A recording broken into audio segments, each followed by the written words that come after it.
Welcome to the third episode of the Lazare podcast. This episode features me, Lazare, and my guest John Foraker, the CEO of Once Upon a Farm and ex-CEO of Annies Bunnies. Once Upon a Farm is a baby food company that's revolutionizing its industry. It combines superb, organically sourced ingredients with high-pressure processing to make baby food that is both healthy and delicious. I should know. I've tried it. In this interview, John discusses how to turn character flaws into assets, how to become failure resistant, and how to eliminate inefficiencies in one's work life. He also covers the professional benefits of going to college, how to be active on social media as a CEO, and the advantage of having a value or mission-based company from day one. So sit back, relax, and enjoy my chat with John Foraker.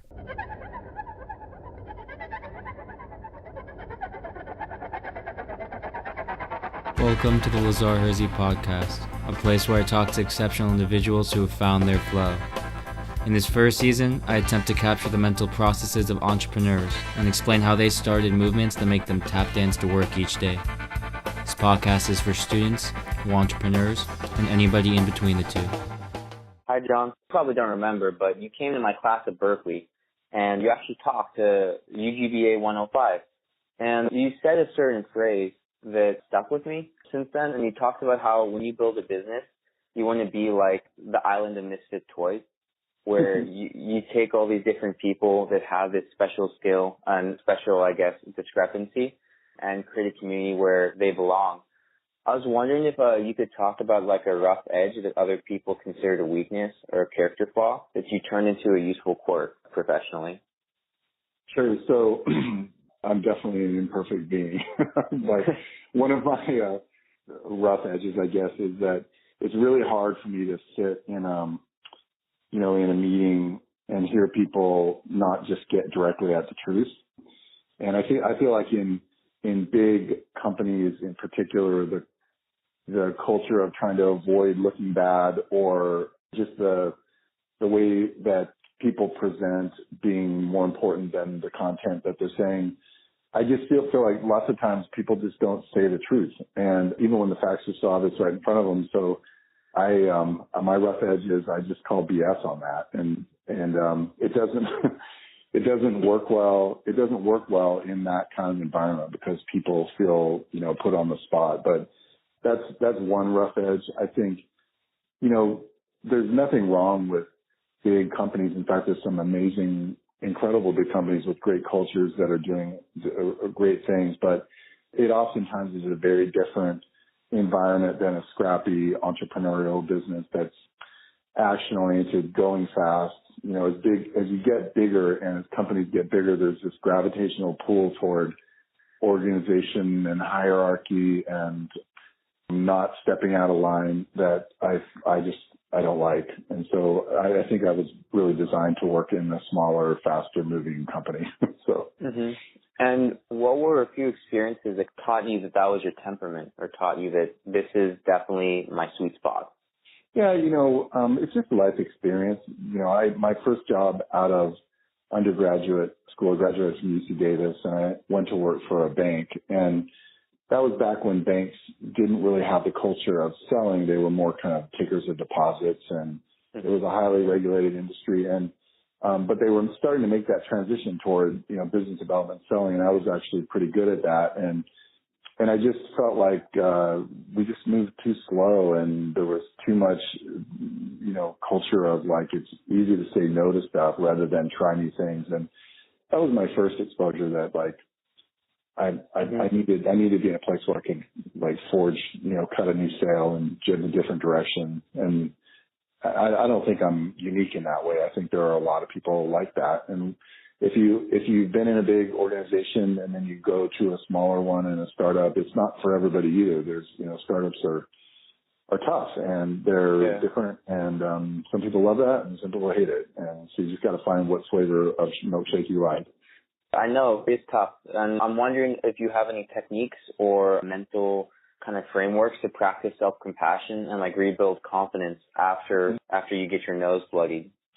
Yeah, you have to be able to deal with things not going the way you expected and flat out failure, and you just have to be able to pull yourself up. I mean, this is going to sound a little crazy, but like when I was in my, I want to say, so I'm 55 now. When I was in my like 20s going into my 30s, I worried about everything. Like in my work, if I had a project that was due like next Thursday, I would constantly worry between then and the delivery of it on whether I was going to get it done in time, whether it was going to be good enough quality, all that stuff. And one time I remember, like my early 30s, I had this like realization. I was like, I worry all the time about everything, and then 99% of the time, what I'm worrying about ends up not being a thing. What am I doing to myself? and that was really freeing. And then a few years later, I had 4 kids, and my third child had leukemia, and my wife and I went through that, battling a kid with cancer, and he's fine now and everything, but it was a really rough 3 to 5 years. Once you go through something like that, like there's not a single thing in business that can top that in terms of its ferocity. And so in some ways, like your personal life, I think can prepare you for the challenges you face in an entrepreneurial environment, because you just need to be able to be calm in the face of things going wrong, and you need to be able to pivot quickly and make decisions, and and not hold yourself accountable to being right all the time, because you won't be.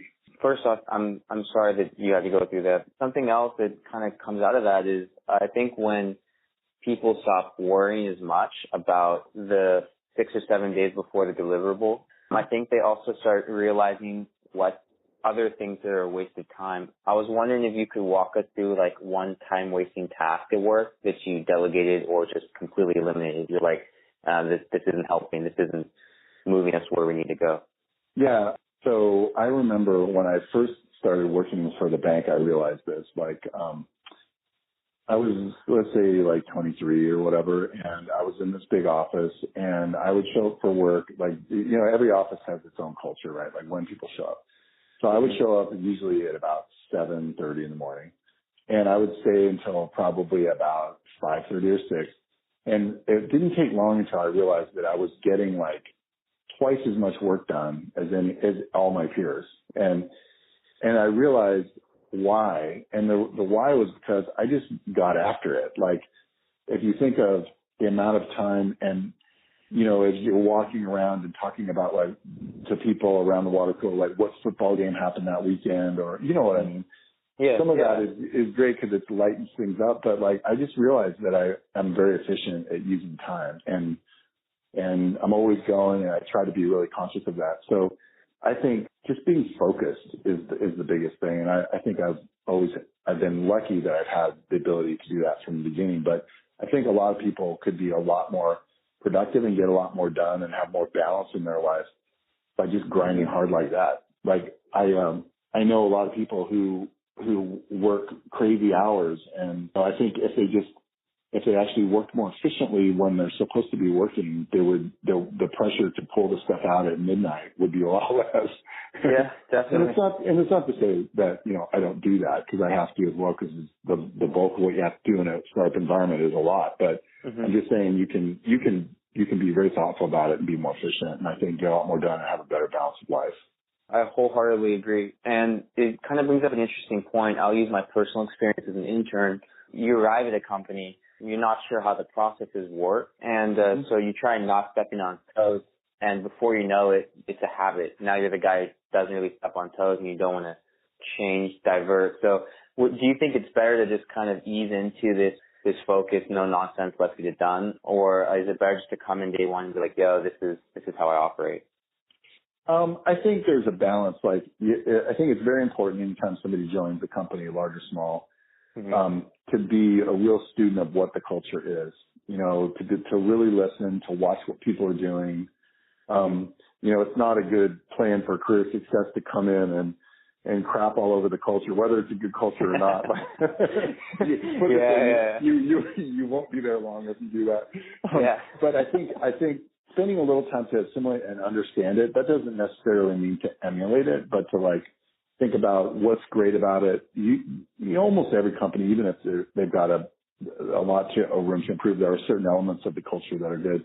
And then just, standing up and doing it the way that you think is best fits you, and then try to be respectful of the elements of culture that you think you can advance the culture. Like I've said before, culture is like, especially in small companies, but it's true in big ones too. Like every person that comes in is like adding a new ingredient to a big pot of soup, right? And you can push the culture in a direction that you like and that's good by just being that ingredient. And obviously, if people who come into a culture that are a bad ingredient can push it the wrong way too.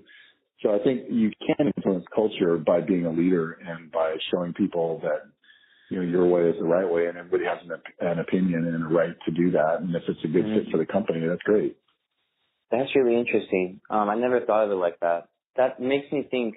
In one presentation you talked about poaching a talent from Cliff Bar, and then you're like, well, we don't do this on the regular. And I'm wondering, what are some common company characteristics that you see attracting top talent and the right ingredients over and over and over again? If there are any common themes. Oh, there's some very common themes. Like the most common theme is purpose-driven companies. So companies that have a really well articulated and defined understanding of the positive impact that they want to make on society and the world. And those companies tend to have real points of view, and they tend to attract people who want to make a difference, and they tend to attract people who are action-oriented and are bound by a common culture to go make that happen. At Annies, it was about driving sustainable agriculture and educating kids about real food and making a difference in those ways all the way through the business, from the supply chain through the way we interacted with our communities to the programs we supported to the way we communicated to our consumers about things that were important to us and them. And so to me, that's it. Like in the Bay Area here, I mean, there's just awesome companies like that. And I think, all over the globe, I think you're seeing purpose-driven companies. Now there's a delineation of it, a legal delineation of it, which is B corporation or benefit corporation, which is basically taking that idea and codifying it so that the company has the ability to do it in a way that's consistent with its corporate charter. So and that's if I'm not mistaken, a blend of for-profit and social good as well. Okay, cool. I just wanted to make sure. It's the triple bottom line. It's like it's not just about profit; it's about impacting the world in a positive way as well, and that being part of the mission. That's powerful. And that makes me think, how early in a company's life should it start defining its core values? Literally day one. I think sometimes it's hard to articulate exactly what they are because you're trying to figure out, or what they should be, I should say, because you're trying to figure out what your plan is and you're experimenting early on. But I think one of the most important things any company can do is define, your purpose. What do you want to be in the world? What difference do you want to make in the world? And then articulate clear core values about the way you're going to operate. And there are thousands of examples out there from great companies. Almost every company that has them puts them on their website. You can go look. I think earlier the better. And I did that day one when I got here to Once Upon a Farm, but at Annies it took quite a while. But once we got it in place and really started driving the business that way, the business just took off. Yeah, and that's the follow-up question. Why do you think creating these core values makes a company so much more powerful? So because it becomes so easy to decide. When you think of a fast-growing entrepreneurial company, you have tons of opportunities. You have decisions that you can make about how you're going to grow, who you're going to do business with, what kinds of products you're going to make. And when you have those core values clearly articulated, lots of the time the decisions are very self-evident, and it makes it easier to make decisions. It also is a clear expression of what the company stands for, and it allows you to articulate that to talented people you're trying to bring into the organization. So you can say, hey, here's what we believe in, and here's how we're going to operate. There's just less of a dragging. Yeah. It's like you've kind of figured out what you want to be, and then it's going and executing that. And that's just really powerful. Yeah. To shift gears a little bit, as an investor, what's your internal dialogue or a checklist when you're deciding to decide if a company is the right fit for you? Yeah. So it's changed over the while, and honestly, I've learned. I've done quite a bit of investing in companies over the last 4 or 5 years, in particular, after getting some liquidity out of the sale of the Annies transaction. And early on, it was more like, is this a product? Is it a product idea I love? And do I think that there could be a play here around the brand and product? But as I've seen what's worked really well for me and what hasn't worked really well, I've evolved and shifted. And now, to me, it really comes down to what skills does the founder have? What are their strengths and weaknesses? It goes to this old adage of like, I'll take an A team and a C product. We'll beat a team with an A product and a C team any day. Yeah. That's very true. So like, is the entrepreneur resilient? Do they have the necessary experience, or do they have the self-awareness to realize that they don't have the experience? These things are more important than anything, I think. Are there any common backgrounds you see with people who have a high degree of self-awareness in terms of habit or in terms of, educational background or anything? Do you see any correlation there or any kind of patterns with the people you end up investing in? Hard to stereotype too much because there's obviously so many different situations, but people who have diversity in their background, they've been in different countries, they've worked in different industries, they were a musician growing up but they're strong at math. I mean, I find like people who hang in diverse circles, like I just think that there's a lot of core DNA that comes out of that experience building. I think you're born with DNA, obviously, but I think experientially, people who have been exposed to diversity of thought and are open to it, I think end up being much better leaders and have a much higher probability of succeeding than people who know just one thing and have one view of the world. And are you similar? Have you traveled to a lot of different countries or had any formative experiences with travel or diverse professions? Yeah, not as much as I would have liked, actually. When I was in 5th grade, I actually had to go live in Mexico for a year because my mom decided that's what we were going to do. Crazy. Wow. I had to go learn Spanish but just growing up, going to a university that had a lot of strong different points of view and getting involved in lots of different stuff, both at UC Davis and Berkeley. Especially Berkeley. I mean, just the diversity of thought and opinion and the culture that's there is just so powerful. So that's what I've got. And, obviously I've done a bunch of different things. I worked in a bank. I did a startup. I've done multiple startups now. And I've just learned. Constantly being open to new experiences. Yeah, it's open to new experiences and like always interested in learning. Like the other thing is, one of my core values is learning. Like I'm always learning all the time, and I don't believe that I even remotely close to know anything. Yeah. Obviously, you build up experience as you go forward, but every person I meet with, I'm like, wow, what's unique about this person, and what can I learn from them? And obviously, I want to, exchange the favor and teach them as well. That's the way I view going through life, and I think everybody should do that. And I think we'll have a better world if there were more learners. Yeah. I agree. I think people need to pick up more books. For as far as college, though, this is actually kind of close to home since seeing as you've been in the UC system and I'm also a UC Berkeley student. And I find that you can kind of go and be in your own little silo for all 4 years at Berkeley. I'm wondering, I know you're there for an MBA, but in your experience in college overall, what were some activities you chose to do to get access to diverse thought and really tap into the diversity of background and modes of thinking at these colleges? When I was at business school, I really looked hard at opportunities to go listen to speakers come, and not just the speakers that were coming to the business school, but speakers that were coming to the Berkeley campus and talking about history or chemistry or poverty in Africa, whatever. I was always making, doing what I could to go listen to those things because I learned a ton from it. That's a simple thing anybody can do on a college campus. There's way more happening on a college campus than most people realize, and just take advantage of it. And it's about keeping your eyes open and like we talked about earlier, looking for those new experiences.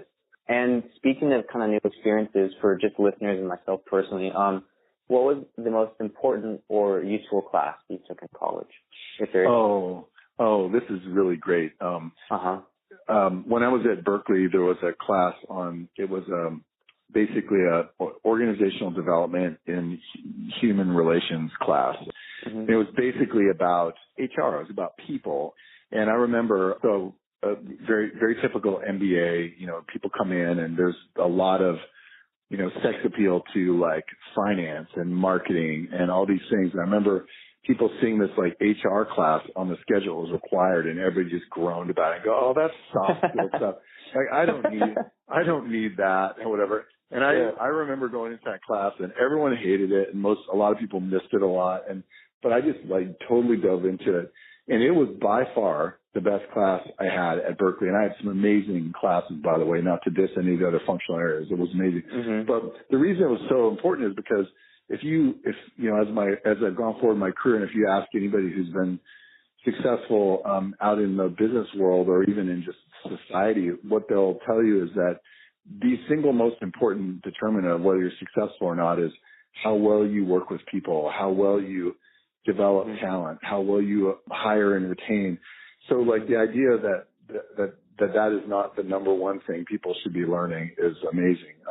So anyway, that was it. So if you go to business school or even if you're an undergrad and you have the opportunity to take classes, learn about organizational development, HR, how you can, elevate and motivate people. That's probably the most important single thing you can learn. Very cool. I did not expect that answer at all. So that's, I'm definitely going to check out that class. If you could go back and actually change one decision you made in college, is there anything you would have done differently? I probably would have, in undergrad, I probably would have minored. I didn't minor. I was an agricultural economics major at UC Davis, and there were lots of subjects I was really interested in that were diverse from that I took classes in, but I never really focused in an area.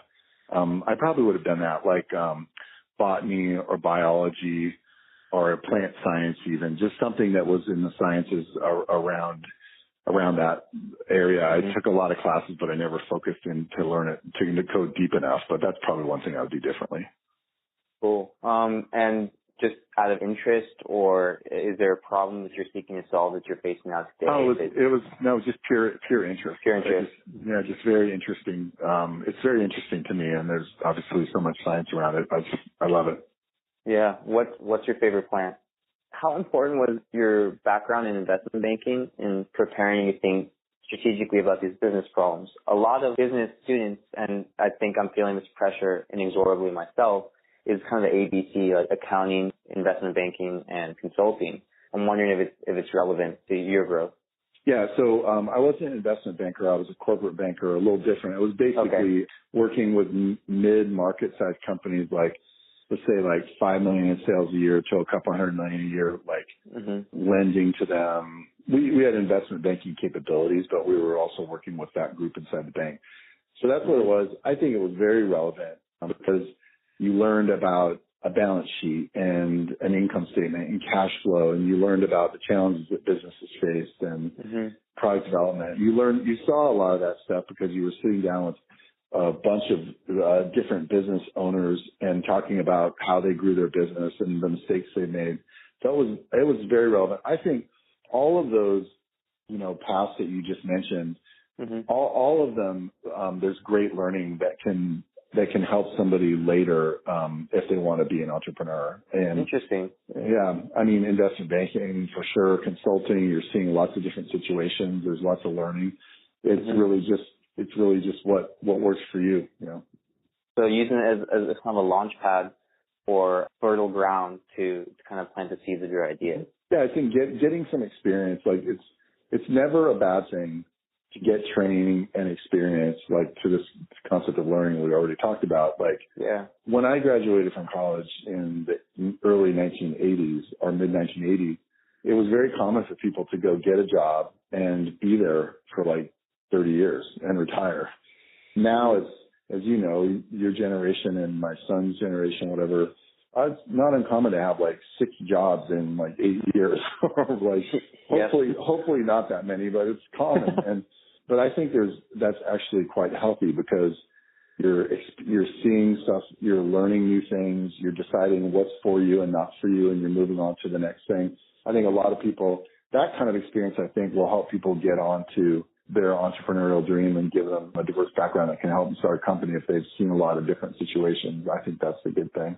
But good training, I always tell people that they say, what should I do right out of undergrad, for example? And I'm like, okay, well, if you're interested in, a lot of people ask me about food, obviously, because I'm in that business. And I say, go work for one of the big packaged foods companies for 3 years and get tons of training. They do an amazing job training people.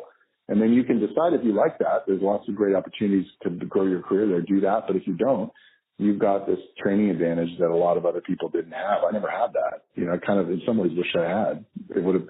I would have made maybe I would have made better decisions early on in my career. Who knows? I never really thought of it like that. You're actually the second person to mention it to me like that.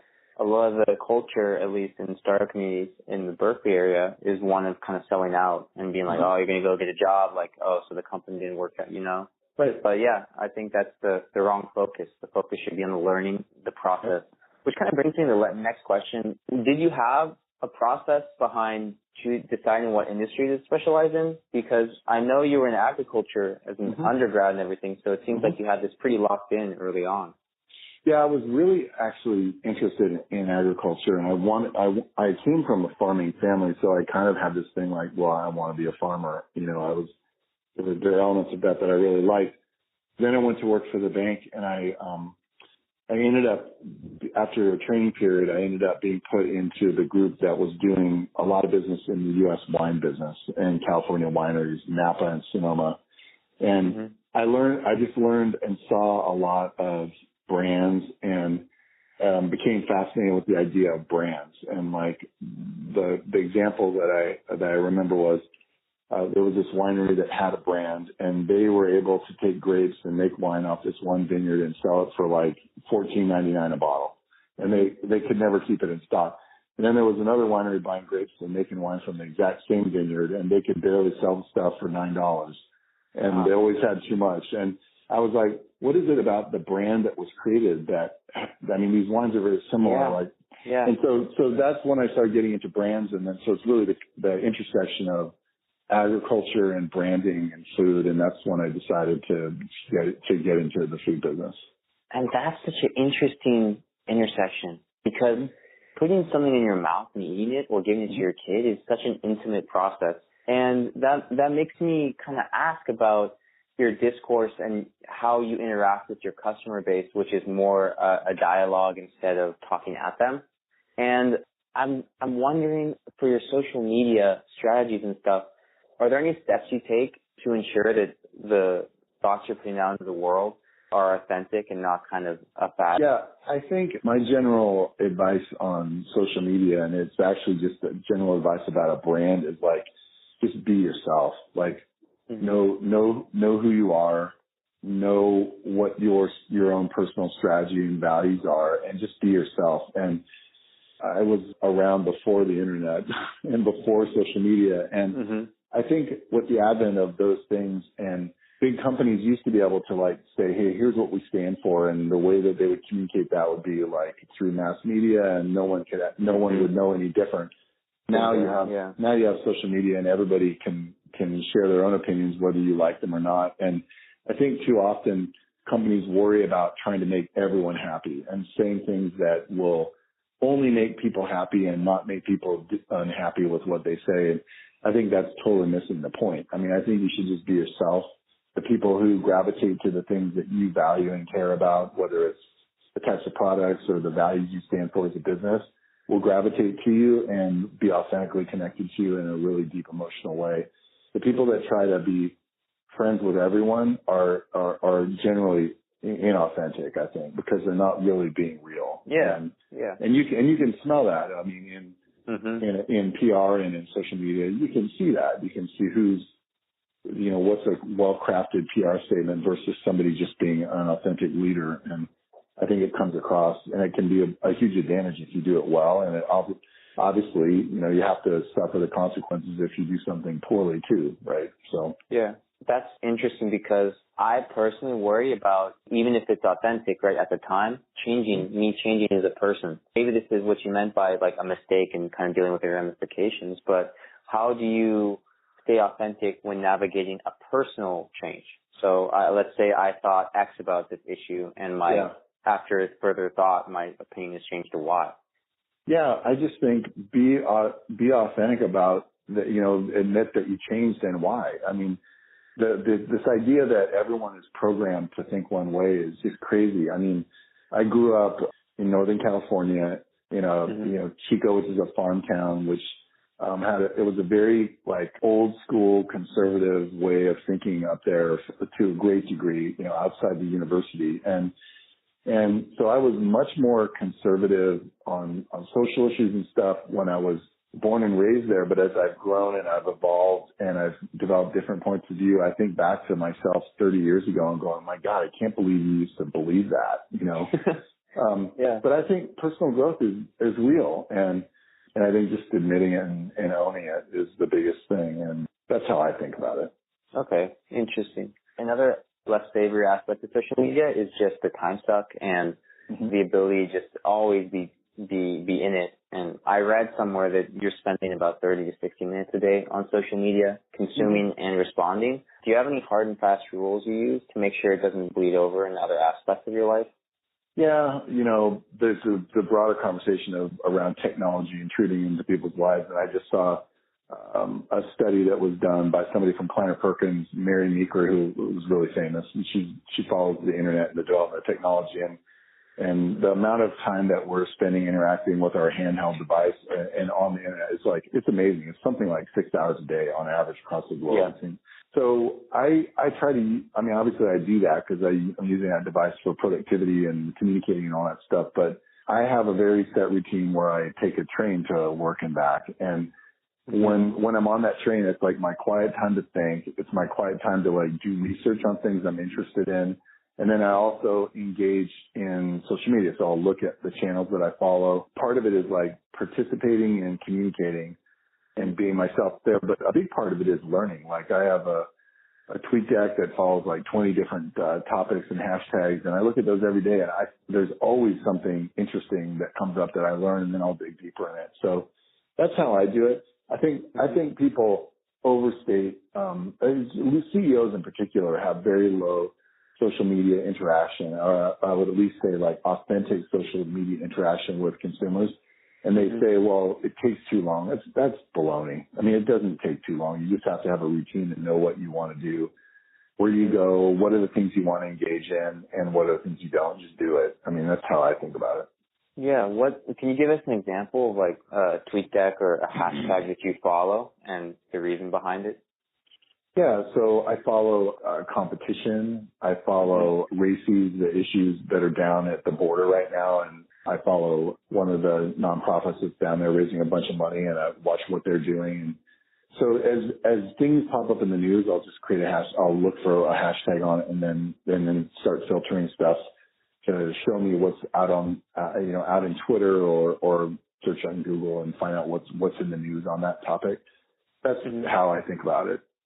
It almost sounds like you pick your punches, because I read your articles on immigration policy, for example, and it sounds like you're thinking very heavily on whether or not you want to put your clout, your attention equity behind a certain issue. Do you try to stay kind of on the not conservative but a thrifty side in terms of when I put something out, I'm going to put something out there, and if it doesn't pass that test, it just doesn't make it? Yeah, I try to. I mean, you can't go through life outraged about everything, right? You have to, because I find I have my time and energy and what I communicate on the world. I have a brand, right? And I think of it that way. And what are the things that I can apply my brand to that are going to drive the impact that I would like to see? Sometimes me actively engaging on a topic can, in a very small way, make a difference and send an example I want to make. Sometimes I can't really add much to the conversation because either my experience in life or the things I've done are just not that relevant. So, Yeah, I am careful, but I do tend to engage on the things that tie into the things I care the most about. And family and kids obviously is huge, and that's been my career basically, is advocating for children and kids, and so the stuff that's going on the border is really personal to me, and I want to do anything I can to help alleviate that situation. And that's like the pattern. So it's very personal for me to get deeply involved. I have to really care about it more than just like, yeah, that's an issue I care about. I have to really care about it on a personal level. Mm-hmm. It reminds me of Jeff Bezos' work-life harmony, not work-life balance. Can you give us an example of a time when the social media component of a business decision saved the day, when it became a differentiator or organized your team and energized them enough to put in the extra effort?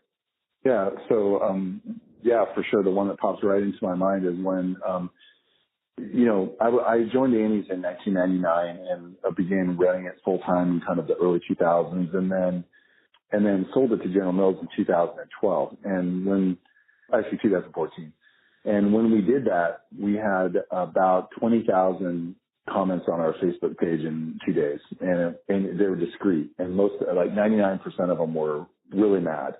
And oh wow. And so our approach to that was to do what we had always done in social media, which was to be our authentic selves and explain exactly why we made the decision to sell General Mills, and what are the things we're worried about it, and what are the things we are excited about it, and what are we going to do to deliver against the brand's mission and vision. So I wrote everything that went up publicly there. I wrote personally. I mean, I had people check it for grammar and stuff, but basically it was coming from my heart. And then I engaged directly with thousands of these consumers and talked to them, and so did a team. We had people working basically 24 hours a day, just restating the things that we believed, and it really made a difference. Our message was basically like, look, words are cheap, actions speak louder than words. Like, this is what we say we're going to do. Just watch what we do and hold us accountable. It was such a powerful answer. Like, how do you say, if you're a critic of ours, how do you say, okay, I will? I mean, how do you say that? That's because the results are either going to be what we say or not. And so we ended up doing everything we said and vastly more. And I think in many ways we have made General Mills a much better company and much more, pushed the needle in the direction of sustainability and social activism around things that we care about, like way more than anyone would have thought, and had a huge impact there. And so anyway, that's an example. And that was all that messaging and communication was in the social media sphere, and obviously lots of TV interviews and stuff like that too. But the biggest part was social. If you could improve one thing about the world or solve one issue that's going on in the world right now, what issue would you solve, and why would that be the one you choose? Oh my God, there's so many. Yeah. That's all of them. I think it would be down to children globally, and I think the measure of a society is directly linked in my mind to how well they treat their children and educate them and provide them opportunity and provide them health and just access to the potential for a wonderful life. And I think, in the United States we have, because I live here, but I could say every country in the world has opportunities, but I mean, we rank really low in the world relatively on a whole bunch of different measures. We don't invest enough in education to equitably educate kids. If you are fortunate enough to live in one zip code, you're fine. If you're in another zip code, you're not. I mean, that's just insane to me. So my wife, who's a really big thinker and an advocate, she has this whole idea of creating a whole new thing called, instead of gross domestic product, let's create a thing called gross domestic children's health. And let's measure that. And that would be a pretty great thing to focus on trying to maximize.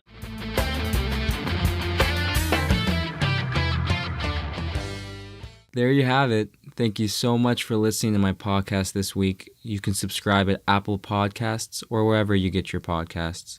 And while you're there, feel free to give me a review or feedback. You can also hit me up at lazarespodcast.com/contact. Cheers.